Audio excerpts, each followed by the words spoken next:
Jueves 30 de diciembre, octava de Navidad, conociendo a Jesucristo por el Evangelio. Primera lectura. Lectura de la carta del apóstol San Juan, capítulo 2, versículo 12 al 17. Les escribo a ustedes, hijos míos, porque sus pecados han sido perdonados por el nombre de Jesús.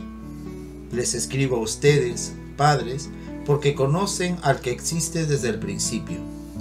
Les escribo a ustedes, jóvenes, porque han vencido al maligno. Les escribo, hijos, porque conocen al Padre. Padres, les escribo porque ustedes conocen al que existe desde el principio. Jóvenes, les escribo porque son fuertes, y la palabra de Dios permanece en ustedes, y ustedes han vencido al maligno. No amen al mundo ni a las cosas mundanas. Si alguien ama al mundo, el amor del Padre no está en él, porque todo lo que hay en el mundo, las pasiones de la carne, la codicia de los ojos y la arrogancia de las riquezas, eso no procede del Padre, sino del mundo. Pero el mundo pasa y con él sus pasiones. En cambio, el que cumple la voluntad de Dios permanece para siempre. Palabra de Dios, te alabamos, Señor. Salmo responsorial. Alegres el cielo, goce la tierra. Alegres el cielo, goce la tierra. Familia de los pueblos, aclamen al Señor. Aclamen la gloria y el poder del Señor. Aclamen la gloria del nombre del Señor. Alegres el cielo, goce la tierra. Entren en sus atrios trayéndoles ofrendas. Póstrense ante el Señor en el atrio sagrado. Tiemble en su presencia la tierra toda. Alegres el cielo, goce la tierra. Digan a los pueblos, el Señor es Rey. Él afianzó el orbe y no se moverá. Él gobierna a los pueblos rectamente. Alegres el cielo, goce la tierra.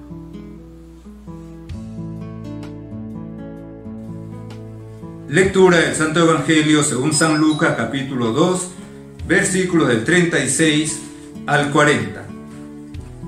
En aquel tiempo había una profetisa, Ana, hija de Fanuel, de la tribu de Aser. Era una mujer muy anciana. De jovencita había vivido 7 años casada y luego viuda hasta los 84. No se apartaba del templo día y noche, sirviendo a Dios con ayunos y oraciones.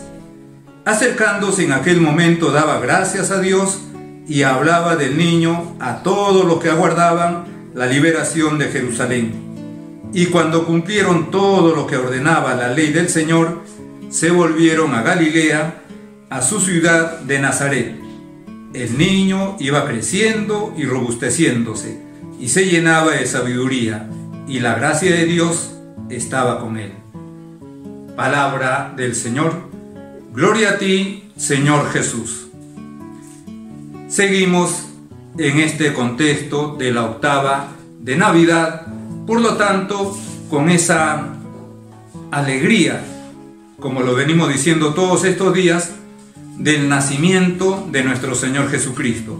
Alegría reflejada en las oraciones, en las lecturas, en el Salmo de la Santa Misa. Hoy día el Salmo nuevamente nos vuelve a hablar de ese alégrese el cielo, goce la tierra. El cielo alegrándose porque Dios está entre nosotros. La tierra gozándose porque Dios está entre nosotros. Decía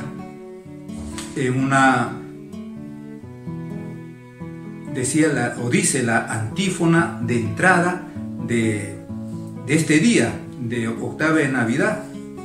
Dice: cuando un profundo silencio lo envolvía todo y la noche estaba en la mitad de su carrera, tu palabra omnipotente, Señor, se lanzó desde los altos cielos, desde el trono real, cual guerrero implacable, a esta desolada tierra. Es un texto del libro de la sabiduría, del capítulo 18, a partir del versículo 14, que nos habla de alguna manera ya anticipadamente de esa venida del Salvador, de cómo baja Dios a esta tierra cuando un profundo silencio lo envolvía todo y la noche estaba en la mitad de su carrera. Tu palabra omnipotente, Señor, se lanzó desde los altos cielos, desde el trono real, cual guerrero implacable, a esta desolada tierra. Efectivamente, Dios está entre nosotros. Dios ha querido formar parte de la historia humana. Se encarnó, se hizo hombre, nació, lo hemos contemplado y celebrado hace bien poquito. Ha querido quedarse entre nosotros de manera sacramental. Sigue entre nosotros. Él es el Emmanuel, Dios entre nosotros. Y por eso en la lectura de esta Santa Misa hay una invitación a tener presente, especialmente en la vida familiar, como lo hace en su primera carta el apóstol San Juan, que leemos también aquí como primera lectura en la misa de hoy día, como hace con esa recomendación a los papás, al padre, a la madre de familia, a los hijos. Les va a decir, por ejemplo, padres, les escribo porque ustedes conocen al que existe desde el principio. Jóvenes, les escribo porque son fuertes y la palabra de Dios permanece en ustedes y ustedes han vencido al maligno. Y luego, tanto a los papás como a los hijos les va a dar una recomendación general: no amen al mundo ni las cosas mundanas. Si alguien ama al mundo, el amor del Padre no está en él, porque todo lo que hay en el mundo, y entonces Juan va a enumerar, como resumiendo de manera general, lo que hay en el mundo: pasiones de la carne, codicia de los ojos y arrogancia de las riquezas. Todo eso no procede del Padre, sino del mundo, va a decir San Juan. Y después va a concluir: el mundo pasa y con él sus pasiones. En cambio, el que cumple la voluntad de Dios permanece para siempre. Ya lo había dicho también nuestro Señor. Había dicho que sus palabras no iban a pasar. No iban a pasar. San Pedro se lo dijo también en una ocasión: Señor, ¿a quién vamos a ir? Tú tienes palabras de vida eterna. Tú tienes palabra de vida eterna.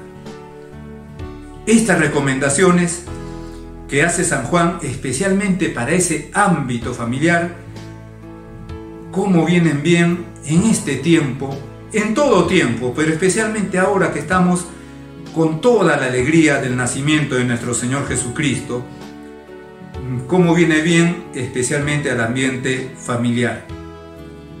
Y en el Evangelio hemos escuchado esta vez a una mujer, una profetisa, dice San Lucas, llamada Ana. Hace poquito hemos escuchado al anciano Simeón. Ahora escuchamos, y más que escuchar, vemos actuar a Ana, una mujer muy anciana. Había vivido de joven casada 7 años, pero luego viuda hasta los 84, y que no se apartaba del templo día y noche, sirviendo a Dios con ayunos y oraciones. Dice San Lucas, no se apartaba del templo día y noche, sirviendo a Dios con ayunos y oraciones. Sirviendo a Dios con ayunos y oraciones. También aquí tendríamos que decir, cuánto bien haríamos al mundo con esta forma de servicio a Dios, sirviendo a Dios. A esta vida hemos venido a servir a Dios. Mejor dicho, Dios nos ha dado la vida para estar al servicio de Él. Y Dios nos mantiene en la existencia para seguir sirviéndole a Él. Pero además aquí San Lucas nos recuerda que Ana ejercía ese servicio con unas actitudes bien concretas. Primero, estaba en la casa de Dios. Segundo, servía a Dios con ayunos. Es verdad que el tiempo de Navidad es un tiempo de alegría. No es un tiempo para exclusivamente la penitencia o las mortificaciones o los sacrificios. Pero también es verdad cuánto derroche, cuánto dar satisfacción a nuestro cuerpo con comidas y bebidas.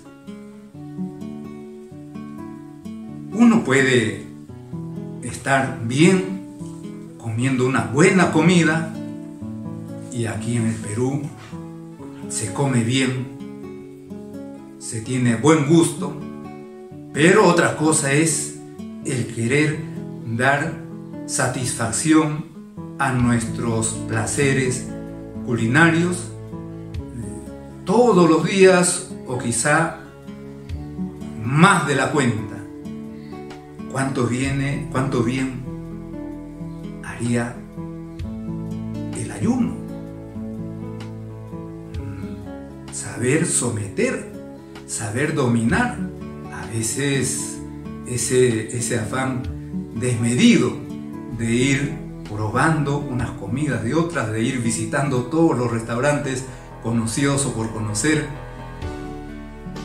Saber dominar el cuerpo. Aquella mujer servía a Dios con ayunos, pero el ayuno no es solamente de la comida. Podemos ayunar del uso del celular, por ejemplo, ¿no? Tan pues usado con tanta promiscuidad, o como se puede llamar, ¿no? Porque a veces pareciera que no pueden vivir sin estar en todo momento con este aparato. Y luego también aquella mujer servía a Dios con oraciones. Oraciones. El hombre es precisamente una de sus características el ser que puede entablar conversación con Dios, y lo puede hacer libremente. Eso es la oración. El hombre está necesitado de oración, no porque necesitemos rezar y exponer todas nuestras necesidades a Dios, porque Dios las conoce todas, sino porque es algo que forma parte de la naturaleza del ser humano, el comunicarse. Si en esta vida nos comunicamos con nuestros familiares, con nuestros padres, comunicación con nuestros padres, y a veces queremos, esta misma mañana conversaba con una señora que parece ser que uno de sus hijos ya tiene todo dispuesto para irse al extranjero y recién se ha enterado, y aquella señora decía: pero ya no lo voy a ver, ya no vamos a poder conversar. Y uno de sus hijos le decía: pero tenemos el celular, las llamadas, viéndonos, pero no es lo mismo. Yo quiero verlo, yo quiero conversar con mi hijo, con mi hija. El hombre es el ser de la relación, de las relaciones. Por eso el hombre es el único que es capaz de entablar oración con Dios. Decíamos hace un ratito, no porque necesites ponerle todas las cosas, que también necesitamos hacerlo, sino sobre todo porque somos hijos. Un hijo se comunica con su padre. Por eso nuestro Señor Jesucristo rezaba. Por eso nuestro Señor Jesucristo se pasaba todas las noches, muchas noches en oración. Podríamos preguntarnos, ¿pero de qué tenía que hablar con su Padre Dios? Es porque era su Padre. Y un hijo se comunica con su Padre. Necesitaba comunicarse con su Padre Dios. Ana servía a Dios con ayunos y oraciones. Daba gracias a Dios. Otra actitud que tiene que ser constante también en el plano humano y en el plano espiritual, sobrenatural, con Dios. Agradecerle todo. Lo único que no podemos agradecerle es por nuestros pecados, que es lo único propio nuestro. Todo lo demás viene de Dios, directa o indirectamente, todo. Y aquella mujer, Ana, daba gracias a Dios. Hablaba del niño. Hablaba del niño. El cristiano. Tenemos que hablar de Jesús. Hablar del niño. Se habla del niño en tiempos de Navidad. Se habla de Dios Hijo que nace entre los hombres y que ahora en Navidad nos inunda todo lo que está alrededor de Navidad, nacimientos, todo. En los medios de comunicación se habla del nacimiento de Dios entre nosotros y todo hace referencia a Navidad. Casi hay que buscar y de repente no encontramos ninguna propaganda, por ejemplo, que hable del nacimiento del niño Dios en el tiempo de Navidad. Y todo hace referencia a Navidad. Regalos, luces, flores, adornos, comidas, todo Navidad. Y no se habla del niño. Y aquí se nos dice que Ana hablaba del niño. Hablo del niño ya en el plano personal. Hablo del niño en mi casa, en mi familia, al esposo, a la esposa, a los hijos, a los hermanos, a los papás. Casi podríamos decir que estamos ante una Navidad pagana, es decir, todo celebración de la Navidad sin el niño. Navidad sin el niño, sin Dios que nace. Y al final nos dice San Lucas que el niño iba creciendo. Tiene que crecer en nosotros especialmente, en cada uno de nosotros. ¿Cuántas veces nuestra fe se queda raquítica porque únicamente se queda en nosotros lo que hemos aprendido de la catequesis de primera comunión y de confirmación, si es que hemos atendido algo? Y después de ahí, a veces en muchos la fe queda raquítica, paralizada, ya no crece. Aquí San Lucas nos dice que el niño iba creciendo. Tiene que crecer en nosotros y robusteciéndose. Tiene que hacerse fuerte en nosotros, nuestra fe tiene que hacerse fuerte. Y la única manera es practicándola y también tratando de conocerla cada vez más. Y se llenaba de sabiduría. Le pedimos esa sabiduría también, porque Jesucristo en lo humano fue creciendo en sabiduría. Le pedimos esa sabiduría. Y la gracia de Dios estaba con él. Vivir en gracia de Dios. Vivir con el alma limpia. Para eso ha venido Dios con nosotros. Para eso ha querido quedarse entre nosotros. Estamos en plena octava de Navidad, con la alegría del nacimiento del Salvador entre nosotros y con este ejemplo que nos da Ana, la profetisa, servir a Dios con ayunos y oraciones, darle gracias, hablar del niño. En el nombre del Padre, y del Hijo, y del Espíritu Santo. Amén.